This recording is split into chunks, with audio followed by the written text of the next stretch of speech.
대단히 반갑습니다. 수필 읽어주는 남자. 자한영 이종수입니다. 이번 시간은 781번째 시간으로 읽혀지는 수필이라는 수필을 읽어드리겠습니다.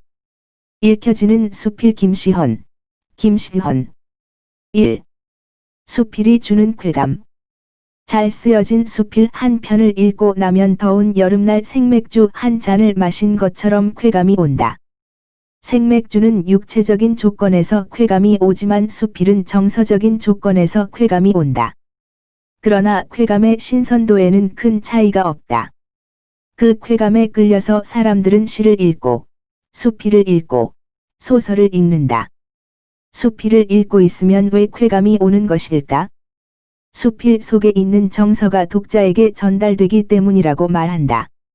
어떤 조건에 놓여 있을 때 작자의 정서가 최대한 독자에게 전달되느냐고 물으면 문제는 어려워진다.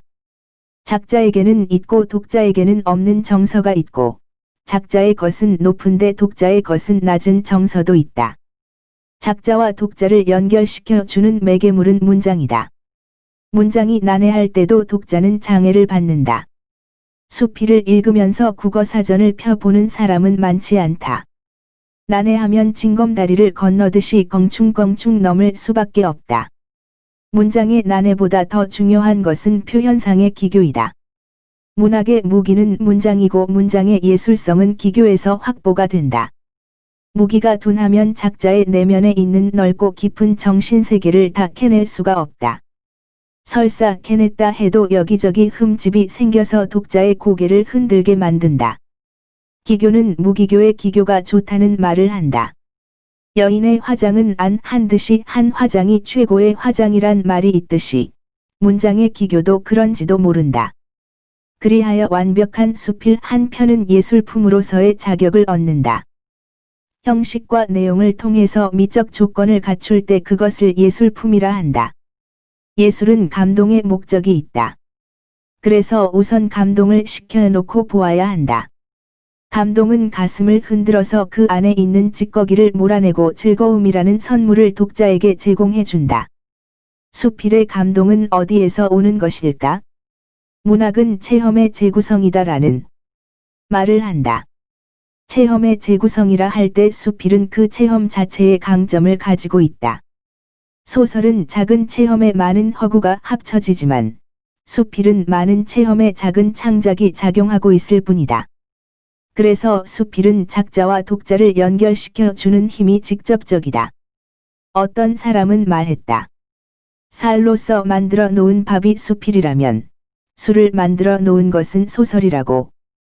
술처럼 취하는 마취가 소설에 있다면 밥을 먹은 뒤의 친근감은 수필에 있다. 수필은 독자에게 친구와 같은 신뢰와 인정을 준다. 그 신뢰와 인정은 이성 사이에서 오는 매혹적인 인력이기보다 친구 사이에서 오는 은근과 친화의 인력이라 할 수 있다. 2. 독자가 원하는 수필. 있어야 할 미래의 수필이라는 주제를 내걸고 수필을 논의하는 자리에 참석한 일이 있다. 발표자의 한 사람은 수필이 좋으면 그것이 곧 미래의 수필이 될 수 있다라는 요지의 말을 했다. 다른 한 사람은 제3의 물결이 흘러닥치고 있는 오늘의 수필이 구태의연한 어제의 수필로는 새 시대의 독자를 붙잡을 수 없다. 그래서 시대에 맞는 새 수필이 나와야 한다는 주장이었다. 나는 두 사람의 이야기를 들으면서 다 옳다는 생각을 했다. 그러면서 서로의 사이에 좀은 상대적인 뜻이 있다는 의문도 가졌다. 후자의 경우를 생각해보자. 컴퓨터 문화가 20대, 30대의 머릿속을 빈틈없이 채우고 있는 오늘인데 그들에게 구태의연한 어제의 수필이 수용되느냐이다. 새 부대에는 새 술이 부어져야 한다는 뜻도 된다. 그들의 정서는 지금 어디까지가 있는가? 책에 쓰여진 또박또박한 문자를 읽던 그들은 지금 컴퓨터에 나오는 기계화된 전광판을 판독하고 있다. 그 판독을 통해서 정서에도 기계화 현상이 일어나고 있다. 거리에는 남이 보든 말든 20대의 청춘 남녀가 포옹을 하고 키스를 감행한다. 그들을 바라보는 50대, 60대의 눈과 직접 행동으로 옮기고 있는 20대의 정서 사이에는 어떤 괴리가 일어나고 있는가? 사랑의 행동은 자유인데 그것이 예의와 도덕에게 얽매여야 할 시대는 이미 지나갔다고 생각한다. 이광수는 70년 전에 자유연애를 외쳤지만 지금의 20대는 그 자유연애의 자유행위를 첨가하고 있다. 50대, 60대는 그들을 바라보면서 무엇을 생각하고 있는가? 분노인가? 질시인가? 이해 불가능인가 아니면 무관심인가 등 착잡한 감정이 일어날 수도 있다. 20대의 정서를 부정적으로 보기에는 이미 엄연한 사실로 굳어가고 있고, 긍정적으로 보기에는 과거의 정서가 아직은 따라주지 않는다. 이러한 감정의 사이에서 수필은 어느 길을 가야 하느냐? 그들의 정서를 이해와 인식만으로는 표현이 불가능하다. 체험하고 느끼지 않으면 그 세계의 실정을 바로 알지 못한다. 인식과 체험의 거리를 좁히는 길은 무엇인가? 그래서 새 시대를 따라가야 하는 미래의 수필에는 스스로 한계가 만들어지기도 한다. 다음은 전자의 경우를 생각해 본다. 재미가 있고, 철학이 있고, 익살과 풍자와 기지가 있는 수필이라면 시간과 공간을 넘어서서 읽힐 수 있다는 이론이다. 500년 전의 수필이 지금도 읽혀지고 있듯이 앞으로 또 500년 후에도 읽혀지는 수필이라면 곧 명작이고 고전이 된다. 그러한 수필이면 미래의 수필이 될 수 있다는 말에도 수긍해야 할 근거가 충분히 있다. 그렇게 되면 제3의 물결 같은 새 시대를 생각하지 않아도 된다. 인간의 영원한 공통성의 수필에 초점이 맞추어지면 되는 것이니까. 그러면서도 생각되는 것이 있다. 그 시대에는 그 문학이 더 많이 읽혀진다는 양적인 문제이다. 시대를 잘 반영한 작품이 곧 명작이냐의 문제도 있지만 시대를 전혀 반영하지 않는 작품이란 있을 수 없다. 수필 독자의 질은 시공을 초월할 수도 있지만 은 초월하기가 어렵다. 새 시대는 새 감정의 표현을 요구하기 때문이다. 새 시대의 감정을 여실하게 표현했을 때라야 독자가 많다. 한때 많았던 독자가 다음 시대에 줄어들었다면 새 감정의 시대가 이미 지나갔기 때문이다. 그래서 어느 시대에도 읽혀지는 수필이 있다고는 하지만 에는 스스로 증감이 있다. 문학에는 보편성과 개별성이 있기 때문이다. 개별성은 시대를 잘 반영하지만 보편성은 그것을 초월한다. 미래의 수필 어떻게 쓸 것인가라는 세미나는 많은 공부가 된 모임이었다. 독자는 작가에게 기대하는 것이 있다. 그것을 지적한 사람이 있었다. 슬프게 해달라, 즐겁게 해달라, 생각하게 해달라, 울게 해달라, 꿈을 가지게 해달라, 몸서리치게 해달라 등이다. 이들 모두를 만족시킬 수 있는 글이란 참 어렵다. 그 중 한 가지만 만족시킬 수 있어도 좋은 글이 되지 않겠는가? 독자의 만족은 곧 작가의 만족이 된다. 작가의 내면에 깊이 숨어있는 수많은 다른 자기를 문장으로 꺼내놓고 보면 그것이 곧 남의 것도 된다. 그래서 누구를 위한 글이기보다 자신을 그려낸 것이 마침내는 독자를 위한 것으로 귀결이 된다. 3. 소설의 독자와 수필의 독자. 소설은 허구에서 진실을 얻고, 수필은 실제의 체험에서 진실을 얻는다. 허구의 진실과 체험의 진실의 차이가 있는 것일까? 소설은 작자인 소설가가 작품 밖에 따로 있으면서 작중 인물을 창조한다. 강태공이 언덕에 앉아서 못 속에 있는 고기를 낚아 올리는 자세라고 할까? 수많은 인간 군상 중에서 낚시에 걸려 올라오는 고기는 작가가 다루어 보고 싶은 어떤 인간형이다. 그 인간형을 통해서 소설가는 자기의 철학을 표현한다. 소년일 수도 있고, 노인일 수도 있고, 남자일 수도 있고, 여인일 수도 있다. 어떤 사람을 통해서도 작자의 철학은 표현이 된다. 성격을 부여하고, 인생의 의미를 부여하고, 행동을 부여한다. 그때 소설가는 작품 밖에서 무에서 유를 상상 속에서 만들어낸다. 그 엉켜지는 사건이 모두 허구인 것이다. 소설가는 허구를 통해서 진실을 표현한다. 그래도 독자는 소설의 내용이 허구이냐 아니냐에 대해서 전혀 관심이 없다.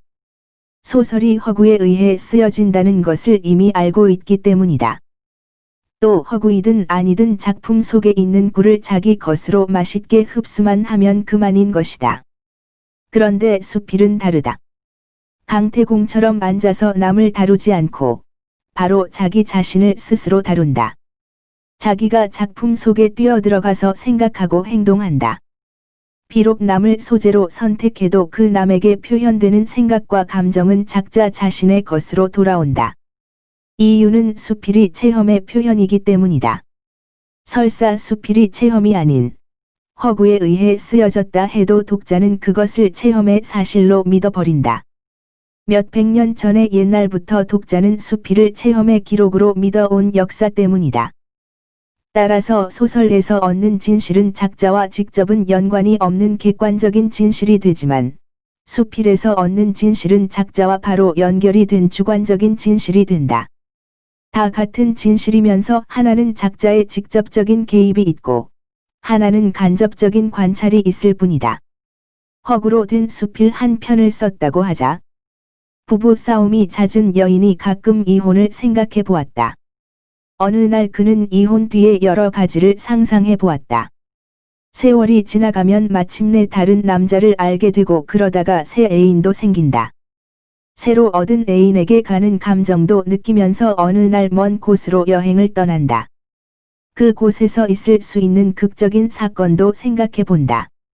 위와 같은 상상 속의 이야기를 여인은 실감나게 사실처럼 수필로 써서 발표했다고 하자. 그랬더니 어느 날 그의 친구를 만났다. 친구는 좀은 어두운 표정을 지으면서 너 기어이 이혼했더구나. 잡지에서 수필 읽었다. 했다고 하자. 이혼한 일이 없는데도 허구로 쓴 수필을 읽고 친구는 사실로 믿었던 것이다. 그래서 허구일 때는 허구라는 사실을 글 속에서 암시나 언어로 밝혀야 한다. 밝히지 않았을 때 독자에게 속았다는 느낌을 가지게 한다. 그런데 위의 상상 그대로를 만약 소설로 썼다면 어떻게 될까? 소설 속의 허구를 실제로 믿는 독자는 아무도 없다. 작자를 만났다 해도 이혼을 했더구나. 따위를 물어볼 생각을 하지 않는다. 가닥은 소설을 허구로 인정하고 있기 때문이다. 소설 속의 진실과 수필 속의 진실의 구별이 있는가? 두 가지가 다 문학적인 진실인 점에서 차이가 있을 수 없다. 다만 수필은 작자 자신의 이야기이기 때문에 다가오는 감도와 신뢰와 친근감에서 직접적인 감정을 전달해 준다. 4. 작자와 독자 사이.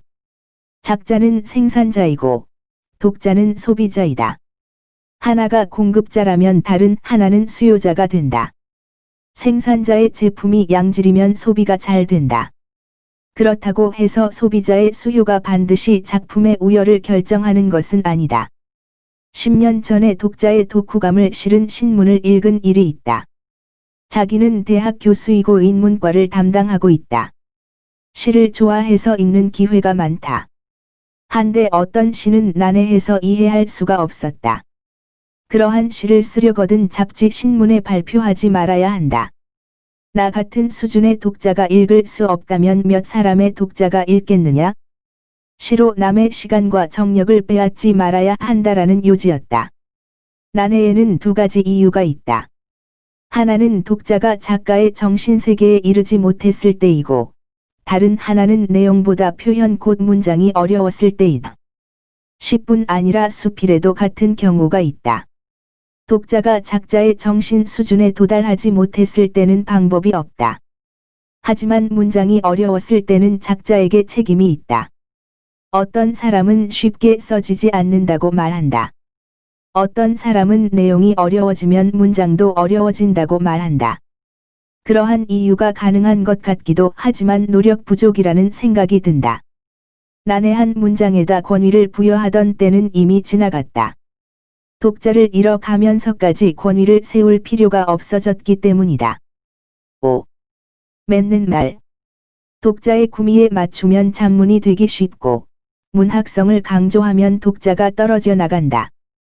그 간격을 무엇으로 메워야 하나? 문학뿐 아니라 음악에도 유행가와 순수 음악의 간격은 있다. 예술을 위한 예술이냐, 대중을 위한 예술이냐는 어느 시대에도 있어 왔다. 그렇다고 해서 수필을 잡문으로 만들 수는 없다. 독자가 없는 수필이 쓸쓸하듯이 잡담으로 끝난 수필도 쓸쓸하다. 생산자와 소비자 사이의 간격을 좁힐 수 있는 방법이 있다면 그것이 독자를 위한 수필의 길이라는 생각을 해본다. 좋으면 좋아요, 구독, 알림 설정 눌러주세요. 감사합니다.